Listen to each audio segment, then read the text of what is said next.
அதாவது 2026 மகர ராசிக்கு கேட்கும்போதே கேட்டிங்கன்னா புது பிரச்சனை. அப்போ ஆல்ரெடி இந்த ராசிக்கு பிரச்சனை இருக்குதுன்னு தெரியாமல் நீங்களே கேட்டீங்க.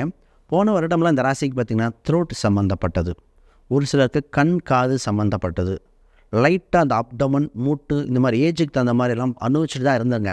ஏன்னா குரு 6ஆம் இடத்துல இருந்து வியாதியை பெருக்கிக் கொண்டார். குரு எங்கே இருக்காங்க டெவலப் பண்ணிடுவார். நான் வியாதி ஸ்தானத்தில் இருக்கேன் டெவலப் பண்ணிட்டேன்ட்டார். இப்பொழுது என்ன குரு பண்ணுறாருன்னா 7ஆம் இடம் நிவர்த்தி ஸ்தானத்துக்கு வந்து உங்களுக்கு அனைத்தையும் சரி செய்கிறார்.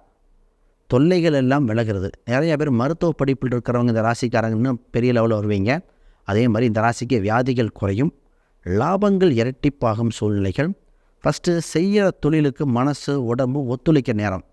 கேன்சர் வரைக்கும் போனவங்க கூட மீண்டு வந்துடுவாங்க. இந்த ஸ்டட்டு வைக்கிற நிறைய பேருக்கு சார், ஆமாம் சார் கொஞ்சம் கொலஸ்ட்ரால் இருக்குது, லைட்டாக ஏஞ்சியோ பண்ணணுமா, ஓப்பன் ஹார்ட் சர்ஜரி, இந்த மாதிரி பல கேள்விகள். அதற்கு ஒரு நல்ல தீர்வு ஏற்படும் காலகட்டம் இந்த வருஷம்.